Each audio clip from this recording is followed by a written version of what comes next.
ಎಲ್ರಿಗೂ ನಮಸ್ಕಾರ. ನನ್ನ ಚಾನಲ್ ನವ್ಯ, ಇದಕ್ಕೆಲ್ರಿಗೂ ಸ್ವಾಗತ ಸುಸ್ವಾಗತ. ಎಲ್ಲರೂ ಹೇಗಿದ್ದೀರಾ? ಚೆನ್ನಾಗಿದ್ದೀರಾ ಅಲ್ವಾ?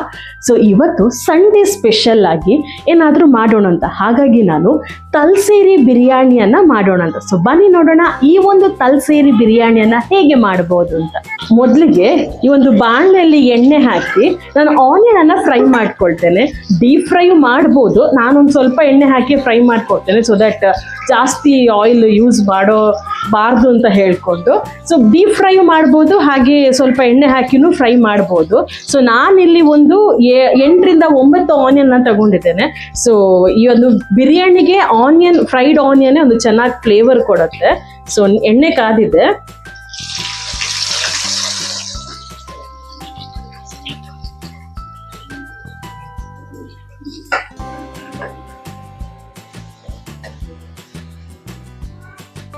ಇದನ್ನು ನಾನು ಹೇಳ್ದಾಗೆ ಡೀಪ್ ಫ್ರೈಯೂ ಮಾಡ್ಬೋದು. ನಾನೊಂದು ಸ್ವಲ್ಪ ಎಣ್ಣೆ ಜಾಸ್ತಿ ಯೂಸ್ ಮಾಡೋದು ಬೇಡ ಅಂತ ಹೇಳಿ ಸೊ ಹಾಗೇನೆ ಫ್ರೈ ಮಾಡ್ತಾ ಇದ್ದೇನೆ. ಡೀಪ್ ಫ್ರೈ ಮಾಡಿದ್ರೆ ಒಂದು ಸ್ವಲ್ಪ ಬೇಗ ಆಗುತ್ತೆ, ಬಟ್ ಇದರಲ್ಲೂ ಕ್ರಿಸ್ಪಿ ಬರುತ್ತೆ, ಹಾಗೇನಿಲ್ಲ.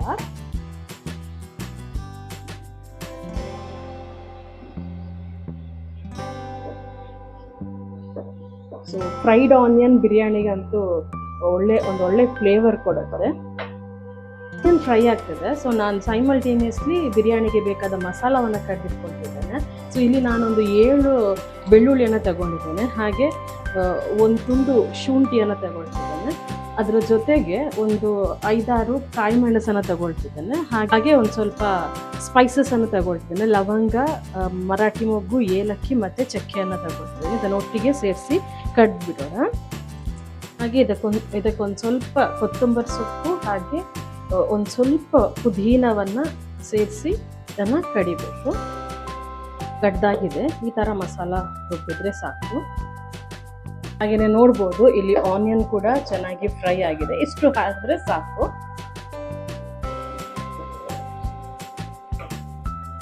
ಒಂದು ಸೆಟ್ ಫ್ರೈ ಆಗಿದೆ. ಸೊ ಇದೇ ಆಯಿಲಲ್ಲಿ ಮತ್ತೊಂದು ಸ್ವಲ್ಪ ಆನಿಯನ್ ಇದೆ, ಅದು ಕೂಡ ಫ್ರೈ ಮಾಡಿಟ್ಕೊಳ್ತಿದ್ದೇನೆ. ಸೊ ಇಲ್ಲಿ ನೋಡ್ಬೋದು ಇದು ಆನಿಯನ್ ಡೀಪ್ ಫ್ರೈ ಮಾಡದಿದ್ರು ಕ್ರಿಸ್ಪಿಯಾಗಿ ಚೆನ್ನಾಗಿ, ಹಾಗೆ ಸ್ವಲ್ಪ ಎಣ್ಣೆಯಲ್ಲೂ ಇದು ಕ್ರಿಸ್ಪಿಯಾಗಿ ಚೆನ್ನಾಗಿರುತ್ತೆ. ಜಾಸ್ತಿ ಆಯಿಲ್ ಯೂಸ್ ಮಾಡೋದು ಬೇಡ ಅಂತ ಹೇಳ್ಕೊಂಡು ಸೊ ಈ ಥರ ಸ್ವಲ್ಪ ಎಣ್ಣೆ ಹಾಕಿ ಮಾಡಿದ್ರು ಆನಿಯನ್ ಕ್ರಿಸ್ಪಿಯಾಗಿ ಚೆನ್ನಾಗಿ ಬರುತ್ತೆ. ಆನಿಯನ್ ಒಂದು ಸ್ವಲ್ಪ ಆಲ್ರೆಡಿ ಫ್ರೈ ಆಗಿದೆ, ಹಾಗೆ ಇನ್ನು ಮಿಕ್ಕಿದ ಆನಿಯನ್ ಫ್ರೈ ಆಗ್ತದೆ. ಸೈಮಲ್ಟೇನಿಯಸ್ಲಿ ನಾನು ಚಿಕನ್ ಗ್ರೇವಿಗೆ ರೆಡಿ ಮಾಡ್ತಾ ಇದ್ದೇನೆ. ನಾನಿಲ್ಲಿ ಒಂದು 5 ರಿಂದ 6 ಸ್ಪೂನ್ ತುಪ್ಪವನ್ನು ತಗೊಂಡಿದ್ದೇನೆ. ಸೊ ಇದು ತುಪ್ಪ ಕಾದ ನಂತರ ನಾವು ಇದರಲ್ಲಿ ಮೊದಲಿಗೆ ಗೋಡಂಬಿ ಮತ್ತು ದ್ರಾಕ್ಷಿಯನ್ನು ಹುರಿದುಕೊಳ್ಳೋಣ. ಸೊ ತುಪ್ಪ ಕಾದಿದೆ. ಸೊ ಇದಕ್ಕೆ ನಾನು ಕ್ಯಾಶ್ಯೂವನ್ನು ಸೇರಿಸಿ ಇದನ್ನು ಮೊದಲಿಗೆ ಫ್ರೈ ಮಾಡಿಟ್ಕೊಂಡು, ಈ ಗೋಡಂಬಿ ಆಲ್ಮೋಸ್ಟ್ ಒಂದು ಸ್ವಲ್ಪ ಫ್ರೈ ಆಗ್ತಾ ಬಂದಿದೆ. ಸೊ ಫ್ರೈ ಆಗ್ತಾ ಬರಬೇಕಾದ್ರೆ ಇದಕ್ಕೇನೆ ನಾನು ದ್ರಾಕ್ಷಿಯನ್ನು ಸೇರಿಸಿ ಒಟ್ಟಿಗೆ ಫ್ರೈ ಮಾಡ್ತಿದ್ದೇನೆ. ಸೊ ಇದಾಗಿದೆ. ಇದನ್ನು ಬದಿಗೆ ತೆಗೆದಿಟ್ಕೊಳ್ಳೋಣ.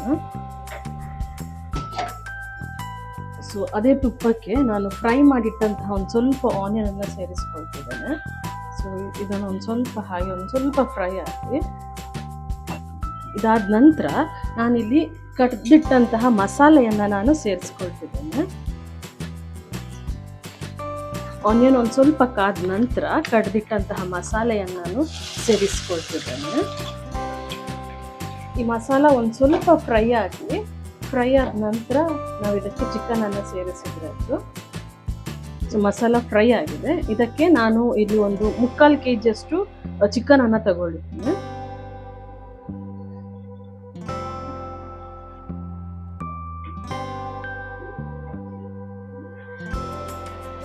ಇವಾಗ ನಾನು ಇದಕ್ಕೊಂದು 2 ಸ್ಪೂನಷ್ಟು ಉಪ್ಪನ್ನು ಸೇರಿಸ್ತಿದ್ದೇನೆ.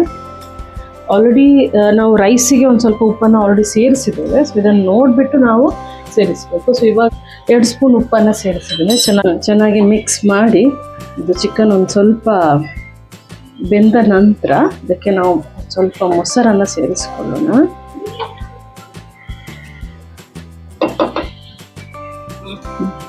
ಸೊ ಚಿಕನ್ ಒಂದು ಸ್ವಲ್ಪ ಬೇಯಿಸಿ, ಸೊ ಚಿಕನ್ ಬೇಯ್ತಾ ಇದೆ. ಸೊ ಇವಾಗ ನಾನು ಇದಕ್ಕೆ ಒಂದು ಟೊಮ್ಯಾಟೋನ ಕಟ್ ಮಾಡಿಟ್ಟಂಥ ಟೊಮ್ಯಾಟೋನ ಸೇರಿಸ್ತಿದ್ದೇನೆ.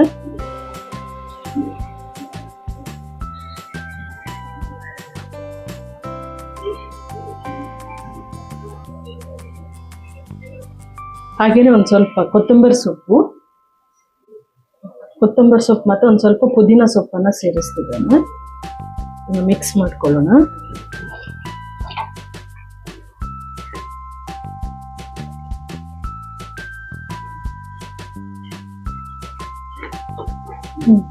ಹಾಗೇನೆ ಇದಕ್ಕೊಂದು ಸ್ವಲ್ಪ ಬಿರಿಯಾನಿ ಮಸಾಲ, ಒಂದು 1 ಸ್ಪೂನ್ ಆಫ್ ಬಿರಿಯಾನಿ ಮಸಾಲ, ಒಂದು 2 ಸ್ಪೂನ್ ಆಫ್ ಗರಂ ಮಸಾಲವನ್ನು ತಗೊಂಡಿದ್ದೇನೆ. ಅದನ್ನು ಇವಾಗ ಸೇರಿಸ್ತಿದ್ದೇನೆ.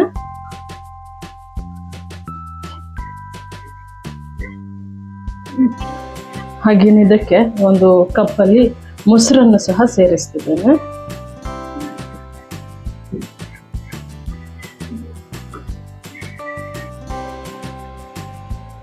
ಚೆನ್ನಾಗಿ ಮಿಕ್ಸ್ ಮಾಡಿ ಒಂದು ಸ್ವಲ್ಪ ಬೇಯಬೇಕಿದು. ಅದಾದ ನಂತರ ನಾವು ಇದನ್ನು ದಮ್ಮಿಗೆ ಇಡಬೇಕು. ಇಲ್ಲಿ ನಾನು ರೈಸ್ ಬಾಯ್ಲ್ ಮಾಡಲು ಆಲ್ರೆಡಿ ನೀರನ್ನು ಕುದಿಲಿಕ್ಕೆ ಇಟ್ಟಿದ್ದೇನೆ. ಸೊ ಇದು ನೀರು ಕುದಿಬೇಕಾದ್ರೆ ಒಂದು 7 ರಿಂದ 8 ಲವಂಗ ಮತ್ತೊಂದು ಸ್ವಲ್ಪ ಚಕ್ಕೆ, ಪುಲಾವ್ ಎಲೆ, ಒಂದು ಜವಂತ್ರಿ, 2 ಮರಾಠಿ ಮೊಗ್ಗು, ಹಾಗೆ ಒಂದು 5 ಏಲಕ್ಕಿಯನ್ನು ತಗೊಂಡಿದ್ದೇನೆ. ಸೊ ಇದನ್ನು ನಾವು ನೀರು ಬಾಯ್ಲ್ ಆಗಬೇಕಾದ್ರೆ ಇದಕ್ಕೆ ಹಾಕುವ. ಹಾಗೆ ಇದು ಬಾಯ್ಲ್ ಆಗಬೇಕಾದ್ರೆ ಇದರೊಟ್ಟಿಗೆ ನಾನು ಒಂದು 2 ರಿಂದ 3 ಸ್ಪೂನ್ ಕಲ್ಲುಪ್ಪನ್ನು ಕೂಡ ಸೇರಿಸ್ತಿದ್ದೇನೆ. ಹಾಗೇನೆ ಒಂದು ಸ್ವಲ್ಪ 2 ಸ್ಪೂನ್ ಅಷ್ಟು ಎಣ್ಣೆಯನ್ನು ಇದಕ್ಕೆ ಹಾಕ್ತಿದ್ದೇನೆ. ಸೊ ಈ ನೀರು ಕರೆಕ್ಟಾಗಿ ಬಾಯ್ಲ್ ಆದ ನಂತರ ನಾವು ಇದಕ್ಕೆ ರೈಸನ್ನು ಸೇರಿಸ್ಕೊಳ್ಳೋಣ. ನಾನಿಲ್ಲಿ ಒಂದು 4 ಗ್ಲಾಸು ರೈಸನ್ನು ತಗೊಂಡಿದ್ದೇನೆ. ಸೊ ಹಾಗೆ ನಾನು ತಲಸೇರಿ ಬಿರಿಯಾನಿ ಮಾಡೋದ್ರಿಂದ ನಾನಿಲ್ಲಿ ಜೀರಾ ಸಾಂಬಾರ್ ರೈಸನ್ನು ತಗೊಂಡಿದ್ದೆ. ಒಂದು ಸ್ವಲ್ಪ ಗಿಡ್ಡದಾಗಿರುತ್ತೆ, ಬಟ್ ಫ್ಲೇವರ್ ಅಂತೂ ತುಂಬ ಚೆನ್ನಾಗಿರುತ್ತೆ ಇದರದ್ದು. ಸೊ ಜೀರಾ ಸಾಂಬಾರ್ ರೈಸನ್ನು ನಾನಿಲ್ಲಿ ತಗೊಂಡಿದ್ದೇನೆ. ಅಕ್ಕಿ ತೊಳೆದಾಗಿದೆ. ಸೊ ನೀರು ಆಲ್ರೆಡಿ ಕುದೀತಾ ಇದೆ. ಸೊ ಇವಾಗ ಈ ಅಕ್ಕಿಯನ್ನು ನೀರಿಗೆ ಸೇರಿಸ್ಕೊಳ್ಳೋಣ.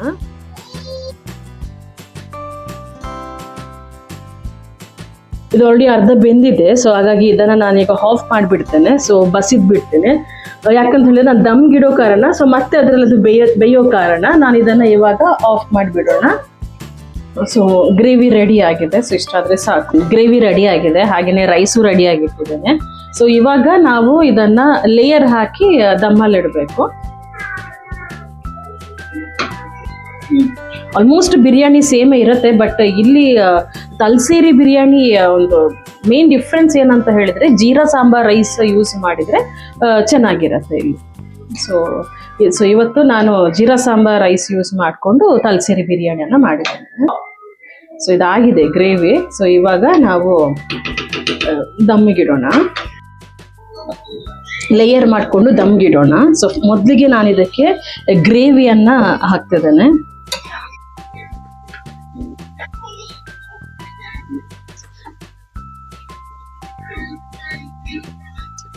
ಮೊದಲಿಗೆ ನಾನು ಗ್ರೇವಿಯನ್ನು ಹಾಕಿದ್ದೇನೆ. ಇದರ ಮೇಲೆ ನಾವು ರೈಸನ್ನು ಹಾಕೊಳ್ಳೋಣ.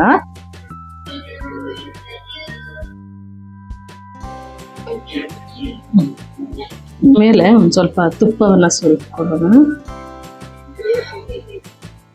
ಹಾಗೇನೆ ಫ್ರೈ ಮಾಡಿಟ್ಟಂತಹ ಆನಿಯನ್ ಅನ್ನು ಹಾಕ್ಕೊಳ್ತಿದ್ದೇನೆ.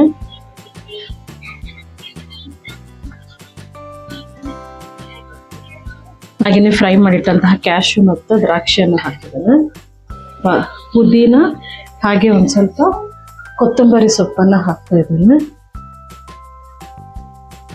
ಇದಾದ್ಮೇಲೆ ಇದಕ್ಕೆ ಮಿಕ್ಕಿದ ಗ್ರೇವಿಯನ್ನು ಹಾಕಿ ಇನ್ನೊಂದು ಲೇಯರ್ ಹಾಕಿ ನಾವು ದಮ್ಮಿಗೆ ಇಡಬೇಕು.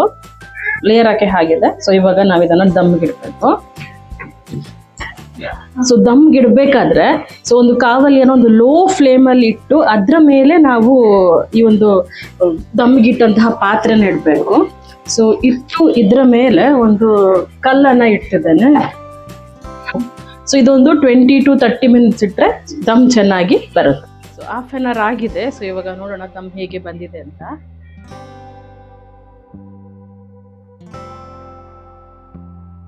ನೋಡ್ಬೋದು ದಮ್ ಚೆನ್ನಾಗಿ ಬಂದಿದೆ. ಸೊ ಇಲ್ಲಿಗೆ ತಲಸೇರಿ ಬಿರಿಯಾನಿ ರೆಡಿ ಆಗಿದೆ. ನೋಡಿದ್ರಲ್ಲ ಈ ಒಂದು ತಲಸೇರಿ ಬಿರಿಯಾನಿಯನ್ನ ಹೇಗೆ ಮಾಡಬಹುದು ಅಂತ.